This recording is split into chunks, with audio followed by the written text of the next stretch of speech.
Hello everyone, this is Showtime 112. In our previous video, you could see how a small American garrison successfully defended Wake Island from a Japanese invasion attempt in December 1941, immediately after the Pearl Harbor attack. The defenders had at their disposal several Coast Guard batteries and only 4 operational F-4F Wildcat fighters. Watch the first part if you missed it. But even though the Japanese invasion force retreated on the early morning of December the 11th, the day was far from over. After landing and rearming, the 2 remaining operational Wildcats took off again. Lieutenants Kinney and Davidson spotted 17 G3M Nell bombers approaching to attack the island's gun batteries. The bombers separated into 2 groups, and each Marine pilot attacked one of them.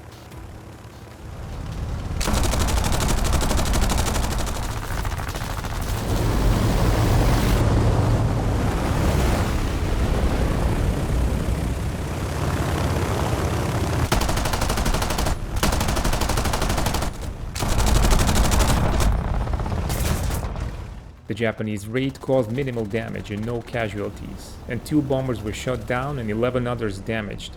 Kinney and Davidson were each credited 1 victory. On 12 December, Japanese tried different tactics. Just after 5 a.m., 2 Kawanishi H-6K Mavis seaplanes were heard approaching the island. Captains Froller and Theron quickly took off in the 2 remaining Wildcats. 1 Mavis dropped the bombs on the edge of the lagoon and retreated towards the clouds.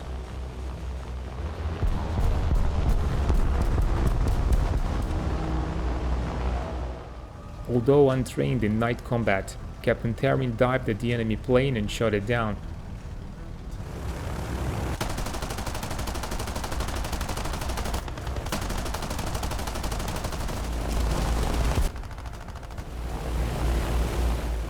None of the crew survived.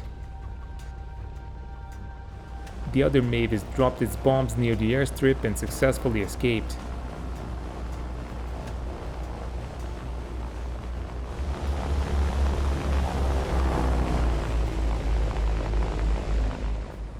That same day, Nell bombers appeared for another raid which wasn't intercepted by the Wildcats.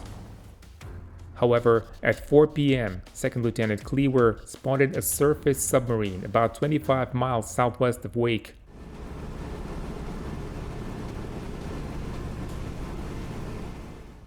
Cleaver dived from about 10,000 feet and fired his machine guns into the submarine's broadside. He then turned and attacked with his 100-pound bombs. He dropped them from such a low altitude that his Wildcat suffered damage from the blast.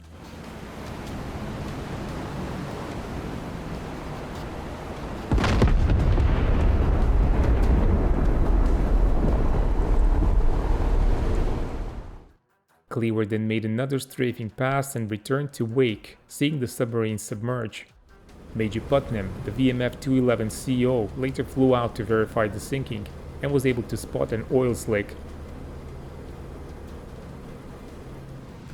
Japanese air raids continued almost daily, but no Wildcats were able to intercept any of the bombers. December 21st saw another air raid, but this time a different kind. At 8:50 a.m., 29 Aichi D3A1 Val dive bombers appeared, escorted by 18 A6M20 fighters. Japanese realized that their initial forces were not strong enough to take Wake Island, so they reinforced them, including 2 aircraft carriers, Hiryu and Soryu, returning from the Pearl Harbor attack. Rear Admiral Kajioka again sailed out from the Marshalls, but this time with a much larger force. Japanese bombers successfully dive-bombed and strafed the island.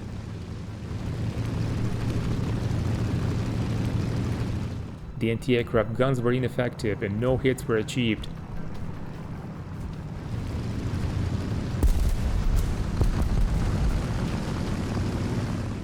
Wildcats were unable to take off before the attack was over.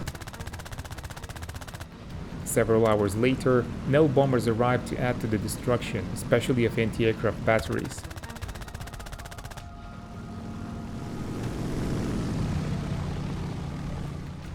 Another attack followed the next morning.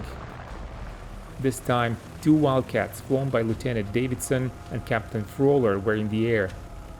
Davidson, who was patrolling to the north at 12,000 feet, spotted enemy aircraft, and Frohler, who was flying to the south, joined them. This time, the bombers were Nakajima B-5N, known as Kate. 33 of them were escorted by 6 Zeros. Captain Frohler dived into the bomber formation with his guns blazing.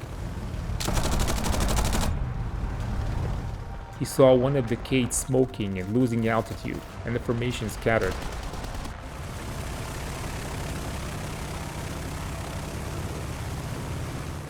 Frohler made another pass, and his victim exploded about 50 feet below his Wildcat.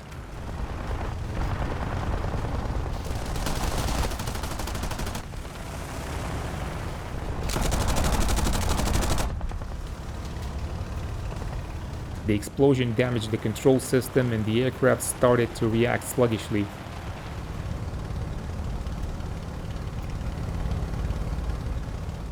The B-5N bomber that Frohler destroyed went down with all 3 crew members. One of them was the bomb aimer, Petty Officer First Class Naburo Kanai. Naburo was credited with dropping the bomb which hit USS Arizona and which caused the massive explosion that sent the battleship to the bottom of Pearl Harbor. Frohler then saw Lieutenant Davidson battling 6 Zeros. One of the Zeros broke off, headed towards Frohler's Wildcat and opened fire.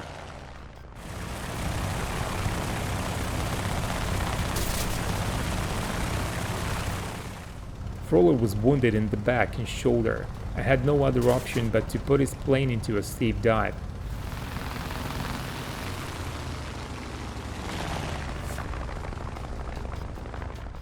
This convinced the Zero pilot that the Wildcat was going to crash, and he broke off. Frohler was able to crash land back at Wake, and the Wildcat was a write-off. Lieutenant Davidson was never seen again. Frohler last saw him chasing a Zero with another one on his tail. The Japanese Zero pilot, Isao Tahara, was credited with shooting down both Wildcats. As there were no Wildcat fighters left in flying condition, the remaining squadron personnel, less than 20 of them, joined the defenders as infantrymen. American Task Force 14, which was supposed to reinforce the defense of Wake Island, and which included the aircraft carrier Saratoga, was ordered to turn back. It was estimated that the presence of Japanese aircraft carriers presented too much of a risk for a few precious aircraft carriers in the US Navy. Strategic loss of a carrier outweighed the tactical gain of relieving the island. Japanese amphibious force landed on Wake on December 23rd, this time with at least 800 infantrymen. As for VMF 211 personnel, only 10 of them survived the land combat, and 9 of those were wounded. The defenders surrendered after several hours of bitter fighting. About 120 of them were killed, while over 1,200 were captured. In the dark first months of the war in Pacific, the heroic defense of Wake Island provided one of the few bright spots for the Americans. The island, now under Japanese control, was raided multiple times during the war, and Americans eventually regained control over it after Japan surrendered. Thank you for your time and keep watching Showtime 112.